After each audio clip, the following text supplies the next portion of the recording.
what is the origin story of the algorithm?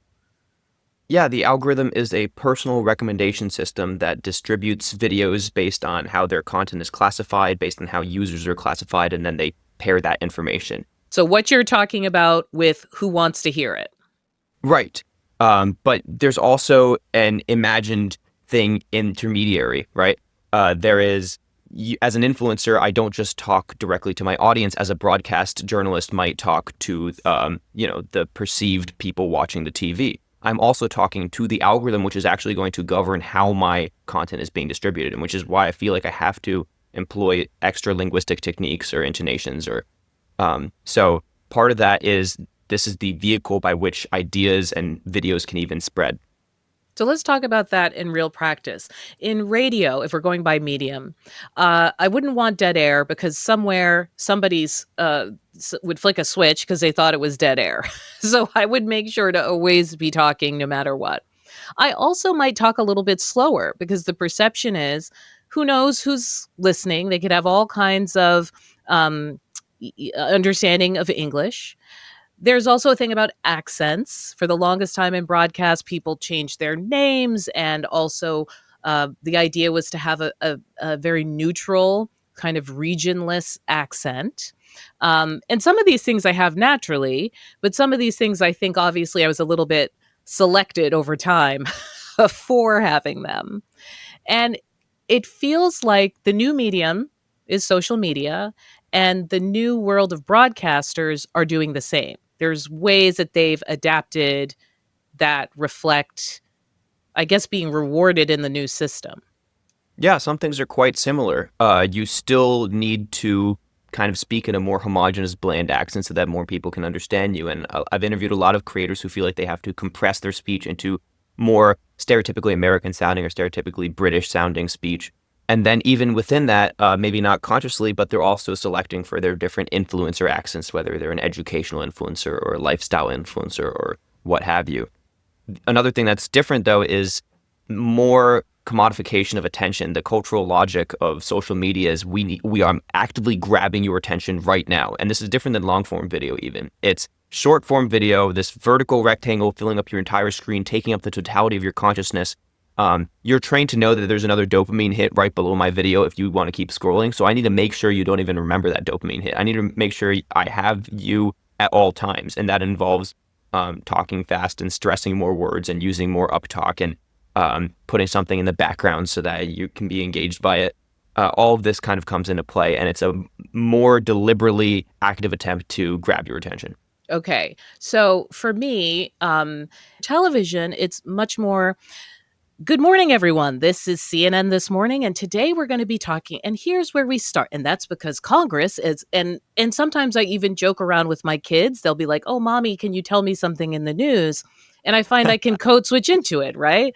Like, "Hello, everybody. Sammy is looking today for vanilla yogurt. Unfortunately, we're out, and that's because mom forgot to go and buy some."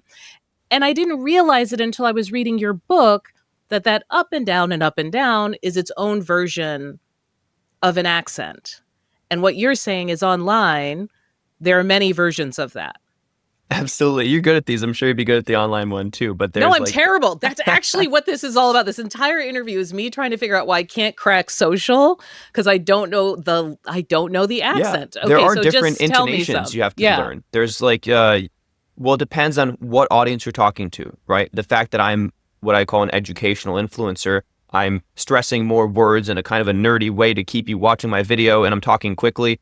And there's like a social expectation of how I'm supposed to be talking. But then there's also like the lifestyle creator, like the, hey guys, welcome to CNN Audio. And that's a completely different style. You're talking to a different audience. It's more slowed down, but you're still filling up all the dead air. You're still adding these rising intonations, which make it feel like something is coming next.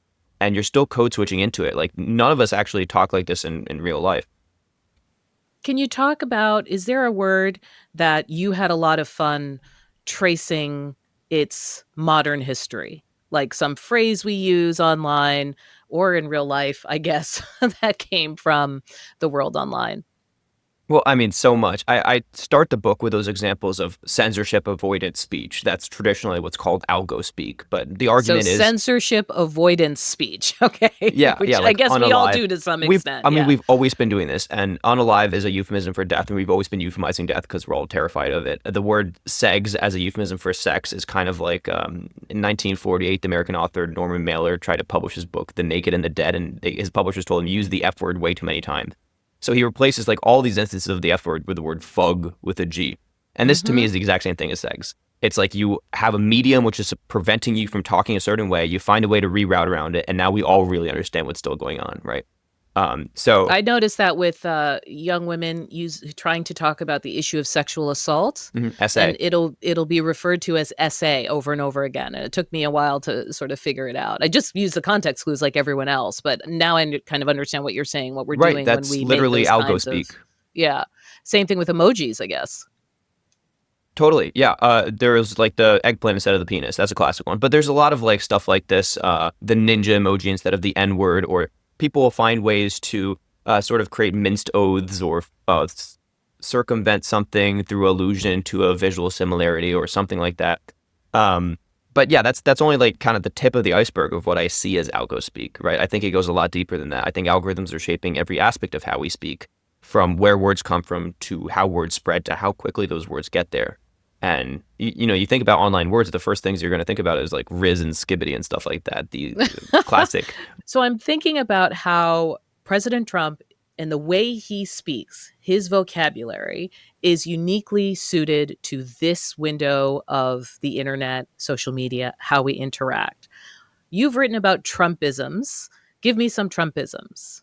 Oh, sure. There's a lot that's spread through the internet. There's make X Y again, right? Thank you X, very cool. Saying sad as an interjection, or saying many such cases, or many people are saying this, or putting believe me at the end of a sentence. And these are all like things that have somehow wormed their way into speech, first ironically as memes, and then sometimes crystallizing into genuine speech. And I hear my friends unironically saying sad now. Right. But the key is it has to be something that's not that sad, but would be personally detrimental to you. Like, I feel like there's an element of it that Yeah, has to there's nod an to Trump ironic himself. context to how a lot of these things are employed. Are you sure, or have we seen where the way we use it is no longer even related to Trump himself? Yes, so the context collapse is definitely real. There's new situations that these are applied to, and that's how memes actually stick and spread, that they can be applied to new situations. If it's a one-time thing, like kofefe, that doesn't refer to anything new. It can't be readapted. It can't be reapplied. So there was a huge trend in Google searches to for the word kofefe, but then they immediately Right. came So crashing when back Trump down. accidentally tweeted this phrase, Oh yeah, 2017 it or was something. yeah, it was a joke for a week or two, but it's not slang now.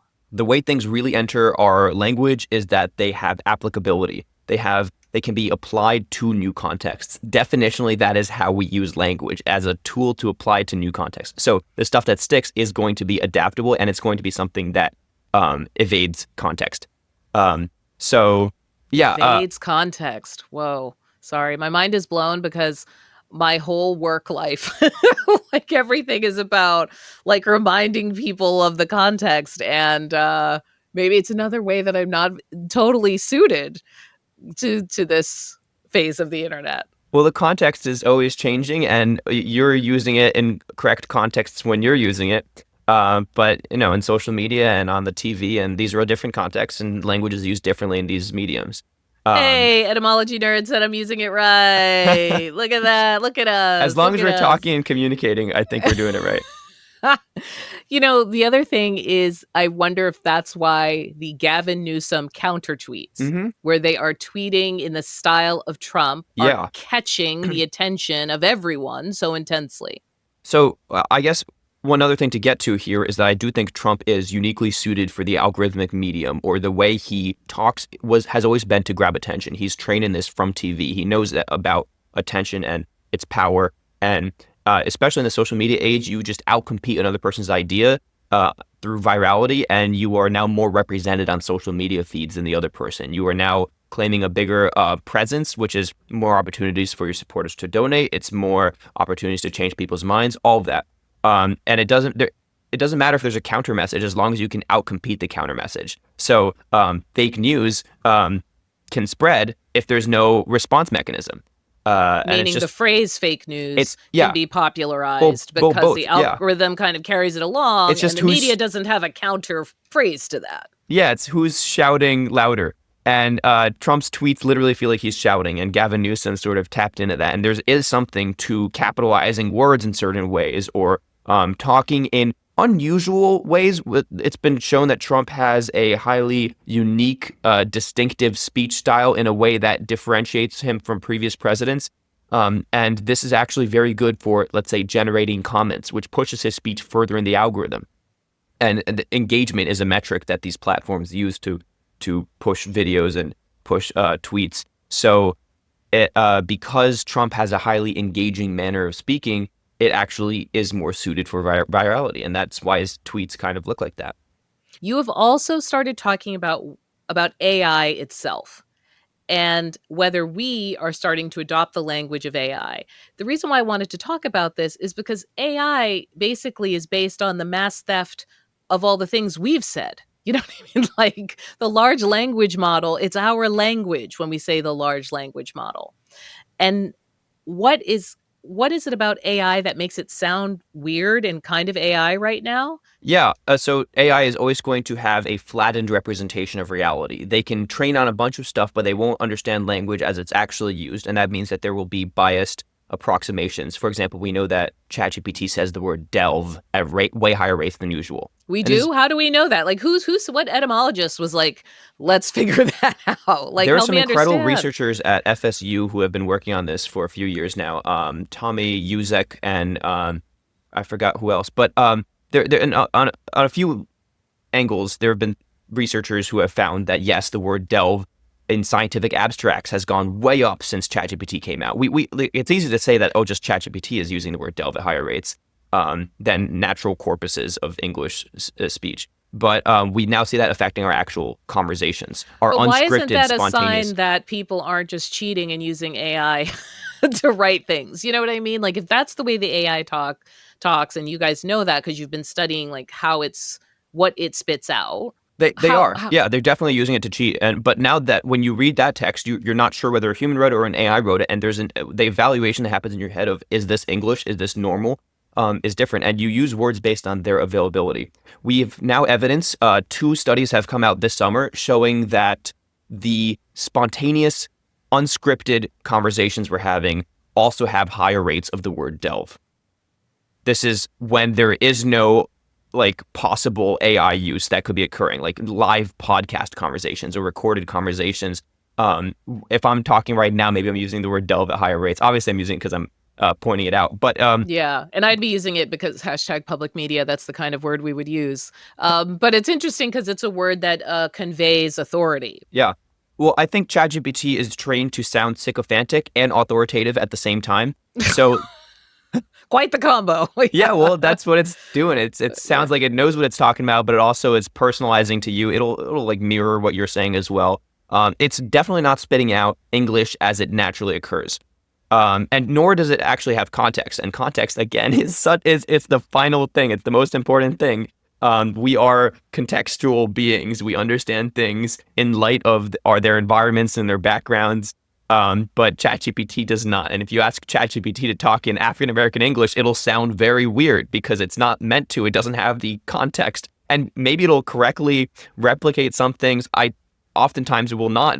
So the fact that these chatbots are speaking to us without context, and yet speaking at slightly different rates with words at different frequencies, that's going to affect our eventual uptake of language, because we always just are ambiently shaped by what we perceive, what we see as real. And if we think ChatGPT is talking real English, we eventually subconsciously replicate that. Wait, so is AI talking like us, or are we starting to talk like AI? I think we're in a circular feedback loop. It's a hermeneutic circle where one, more human texts are incorporating AI. 2, humans are reading both AI and the AI-generated human texts. Then humans actually start talking more like that. Then we start writing real texts, real human-generated text with more AI speech. And it's all in a constant spinning feedback loop. I think algorithms are doing something similar. I think it's the same conversation because algorithms are also based on machine learning. They're both AI and algorithms are based on the same neural network kind of architecture, where there's something goes in, something crazy happens, we don't know what. It's called a black box, and then there's an output. And along the way, there's a lot of opportunities for things to be represented differently than reality. The input could be biased. Let me decode what you're saying, because for my mom, what I would say is what we're putting into it, the data we're putting into it, Yeah, it's taken in by businesses. They have their own priorities. So it's a business priority to encourage people to come up with like mermaid core and cottage core and like a exactly. hundred Yeah, thank thousand you. fashion micro trends, because then you can sell and commodify those trends. So that Mermaid means core is on the TikTok shop. Yeah. oh, it is? So but what that means, I guess the thing that bothers me, because I don't wanna sound like a Luddite, it's one thing for the medium to change how we do things, just like the radio changed things and TV certainly changed politics. But I feel like everything about social media is about these businesses and what they want. You know, I joke sometimes that all social media is us doing free data entry for Yeah. billionaires. And The that's what idea of bothers me. techno feudalism is you are the product, you consume the product, and you make the product, and that's what basically they just create the infrastructure for us to do their work for them, and they gather data, and that's how they're making their real money here. So this is something to be aware of, and that the platform priorities are the ultimate thing that is overshadowing everything else. And you can see how like Elon Musk tweets tweaks Grok so that it outputs what he wants more. And there's a lot of Mhm. evidence that he's doing that. Platforms are tweaking what they're recommending on your For You page based on what's going to make them more money at the end of the day. These are important things to pay attention to. The thing that makes me nervous is that on the one hand, I wanna opt out. I wanna opt out. I wanna sound like myself. I wanna say things that I would say because I would say them. I wanna have conversations with my friends that are not, like, honestly, a minefield of internet jargon. I also don't wanna be left behind by the culture and become that person. You know, you don't wanna be the last person saying "negro." That's what I usually use. Like, there's language moves on, and I'm both nervous it'll move on without me, but also really wanting to fight the power and be like, "No. No, I'm not gonna be another thing for you to sell." Yeah, that's such a valid concern, especially since language is, I think, occurring faster. The change is being accelerated through the algorithmic incubator.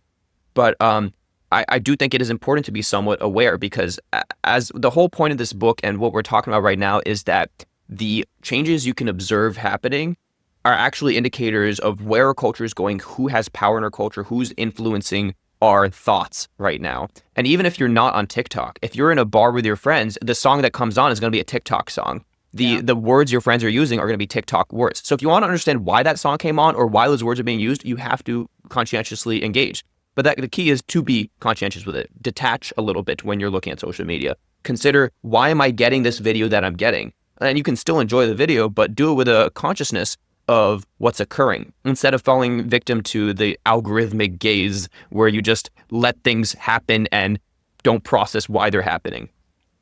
What's your message to, young people, right, to other Gen Zers who, I mean, they may realize or may not realize, or maybe they don't care, that they're starting to talk like ChatGPT in real life? Yeah, I mean, I do think we should be very careful with how we're using all these tools because at the end of the day, they are given to us as tools, but sometimes we use them to supplant reality or something. You can't ask But it's ChatGPT. happening so quick that, like, you Yeah. look, completely out of it. I mean, if you're there talking about delving into things and I'm like, "Wait a second, were you delving 2 weeks ago?" Like, Hmm. I feel like there is a world where, because it's happening so rapidly, maybe as a young person, it feels perfectly okay to bring so much of this language into, like, they're not code switching. There's less code switching, maybe with algorithmic language in the past. It's less embarrassing to show that you're on the internet. That's like why Labubus are popular right now. Adam, is there anything that you wish people talked about or asked you that they haven't? Oh, wow. I think we should be talking about vibes more. Ambient evaluations of reality. What we think is what we're feeling Ambient out. Yeah. evaluations of reality. Yeah. Like our Okay. vibe of whether or not it's okay to say the word delve, right? That's just like, that's a feeling you get. It's not like something you can actually articulate. It's pre-linguistic. But what you end up actually saying, the linguistic output, is based on the feeling you have before that. And I think it's very clear that our feelings are being shaped by the algorithm. And especially in a time when you don't know what 2 videos above your video was, right? You don't consciously start using words as much as you are surrounded by these feelings, and politics is evolving through feelings first and facts later, right? The facts Mm. matter less than your ambient evaluations. Are memes what's funny? This is like funny is not a conscious decision you make to find something funny or not funny. It's based on your ambient feeling. It's on your vibe of what counts as funny. And this vibe is being shaped by the presence of the algorithm. We should be thinking about those vibes. Another example would be the vibe session. For a while in the news media, we brought on economists to talk about the economy and Mm. how the economy actually wasn't so bad because this number and that data point means things should actually be pretty good. But then the public had different vibes. And then you Right. started to have news anchors Well, kind of the being like, economy is it's all the just vibe vibes at the end session. of yeah, Well, yeah. no, there's actual numbers there, right? Like, you can think the economy's great because in your corner of the economy, it is great and it can be terrible for another set of people. But somehow I feel like vibes can overtake I good think ones and it's bad ones. important to note that vibe session as a phrase was coined in 2022. That vibe coding is a phrase from this year describing how you don't go line by line to code anymore, but you ambiently evaluate what ChatGPT is going to spit out as code. That vibe check is from 2019. That vibe shift is from 2021. That we're using phrases like it's giving and mood and energy, and all these words are going up, and vibes is going up. We're always feeling things, I right? But still don't know what vibes are. I it's, know as it's I'm saying it, yeah. but now I'm like trying to define it and I don't know how to say it. I You're guess it saying is ambient definitionally hard to define. awareness. Yeah, it's the ambient experience of reality, of what we think is real, of how we engage, what options we see as possible, what we like, what we find funny. So vibes are everything, but it's that kind of environmental mood we get out of something. And I think we're more aware of these feelings right now, and this is reflected in our language. We're more aware of these feelings because we're being affected more by ambient things rather than line by line logical things. Adam, thank you so much for speaking with us. Thank you for having me.